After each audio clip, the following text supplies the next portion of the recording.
David, as you know, there's a ton of literature about the Cuban Missile Crisis, most of it focusing on the 13 days, as Bobby Kennedy's memoir was called back in 1969, and as Hollywood's version with Kevin Costner was called. What made you decide to focus on the aftermath of the missile crisis?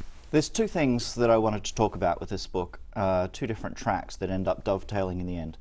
First of all, most of the books that cover the Cuban Missile Crisis end on the 13th day.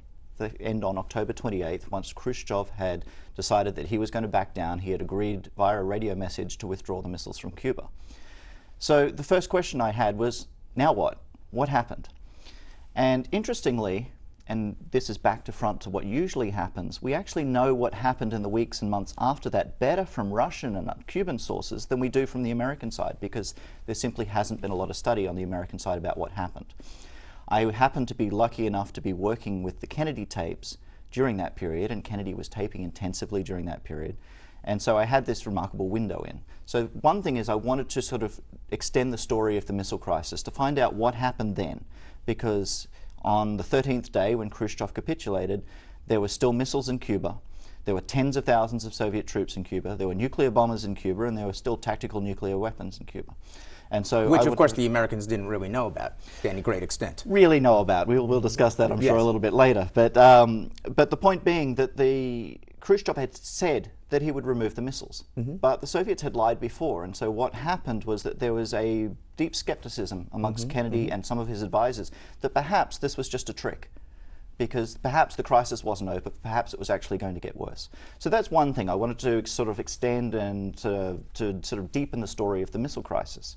The second thing is that this is a remarkable period in Kennedy's presidency. It really is a pivot point for when he can turn his presidency around.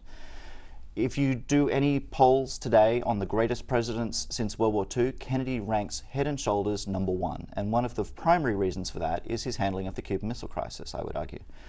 And so I wanted to look at this period where Kennedy took a presidency that simply wasn't going as well as he'd hoped, and was able to turn things around, was able to establish a legacy, this pivot point of this few months up into the beginning of 1963.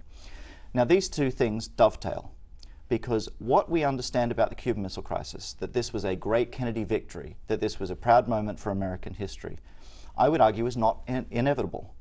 If you go back into November, December, January of 1963, it was still touch and go as to whether or not this was going to go down as a Kennedy victory or a Kennedy failure, because Kennedy's political opponents were trying to paint it as a Kennedy failure. And so I think this battle that's going on with Kennedy trying to shape his presidency, define his presidency, and shape his legacy is going on at the same time, but also informs how we understand the missile crisis today.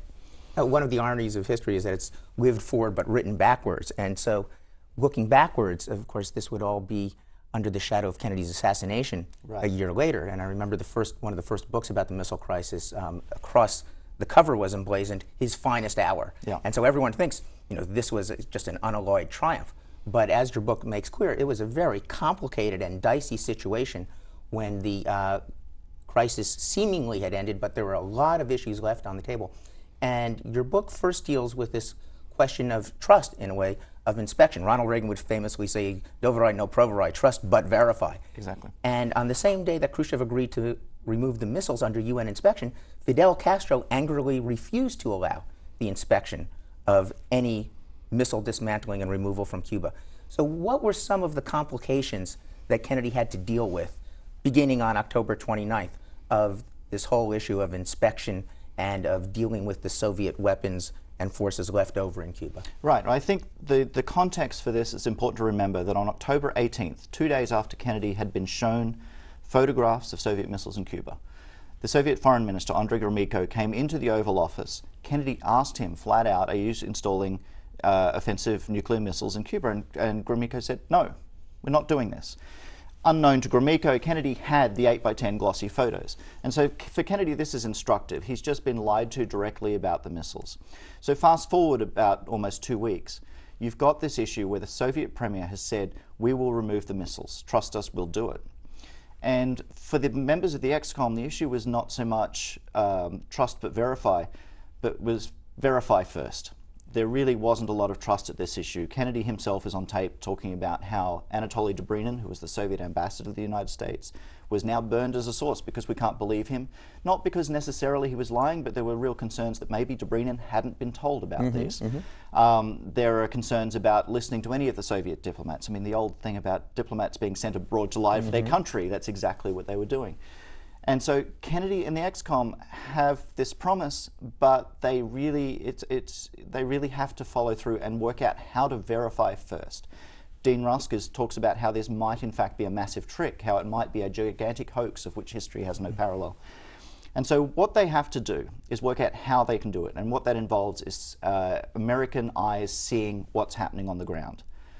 Their preference is to send American weapons inspections into Cuba. Fidel Castro, as you said, is not going to allow that. Next best thing is sending American surveillance planes over. But that in itself is a complicated decision because a surveillance plane had been shot down on October 27th. Fidel Castro was still threatening to shoot down American surveillance planes. American low-level surveillance planes were coming back with bullet holes. You know, they were encountering anti-aircraft fire after the 13 days when they were flying over Cuba. And so for Kennedy, this is a decision. Do I send American pilots into harm's way? And they had to decide this pretty much every day. They go through this decision about whether or not it is required that we send these over today. And so the verification in this period is about sending American planes over, and that has its risks, because what do you do if an American plane is shot down? There is actually a remarkable, and this is, we can talk a little bit later about the value of the tapes themselves, but there's a remarkable moment on there, on the tapes, that doesn't show up in any other documents. And the date is November 5th. It's the day before the midterm election. Robert Kennedy is meeting in his office with Anatoly Dobrynin, the Soviet ambassador, and they're trying to work out the deals privately about this. Word has just come to Kennedy in the Oval Office that an American surveillance plane, the Pentagon has just told him that an American surveillance plane has been shot down, or may have been shot down over Cuba. Kennedy has the tape recorder rolling. He gets on the phone and talks to Bobby Kennedy while Dobrynin is still in the room. And Kennedy at this point is thinking, okay, we think a plane has been shot down. Now what do we do? And he's going through, you know, do we do airstrikes? You know, he's thinking about all these things about the political pressure he's going to be faced when this comes out. And so it's one of those sort of remarkable moments that you get to hear a president in real time struggling through, okay, now what do we do? Do we retaliate? Do we send our planes over and knock out their airfields or something like that, which would have sort of re-inflamed the crisis? As it happened, Kennedy was handed a reprieve. It was a false alarm. The Cuban MiGs had scrambled, but they hadn't actually shot down an American plane. But you get to these windows and you get this remarkable sense of the tension of what Kennedy is still facing. And this is a week after the 13 days. You get a sense of how close military action still was during this period. One thing that's come clear through the years, Kennedy was acutely fearful of escalation and how future generations would look if they had lost control of the situation as it happened in 1914, except now with nuclear weapons. And of course, on the 27th, the contingency plan had been to shoot down the offending surface-to-air missile site, and Kennedy refused to authorize it because he was so afraid of escalation.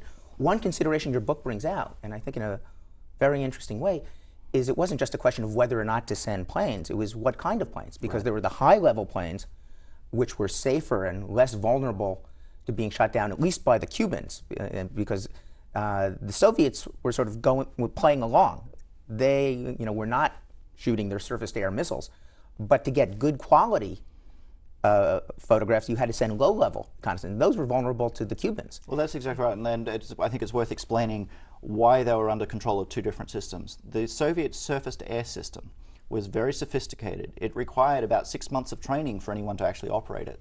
So during the crisis and after, it was still operated by Soviet personnel, as you point out. The lower level ones, the standard anti-aircraft, were controlled, you're exactly right, by the Cubans. And so they had two different leaders telling them essentially two different sets of instructions. The Americans considered the Soviets much more reasonable in this, and they trusted them not to shoot down a plane much better than they would trust them, the Cubans not to. That actually brings up a fascinating side issue that has really become a focus of some of the new research, which is, we all remember the October crisis 50 years ago this month. Crisis has shown that there was a secret Soviet-Cuban crisis in November 1962, which is, by the way, the title of a new book, one of several for the anniversary by Anastas Mikoyan's son, Khrushchev's associate, about how Fidel Castro was absolutely furious at the Soviet climb down. Did the Americans suspect how bitter that disagreement was? Because in fact, one of the intense arguments that Mikoyan, speaking for Khrushchev, had with Castro and the leadership was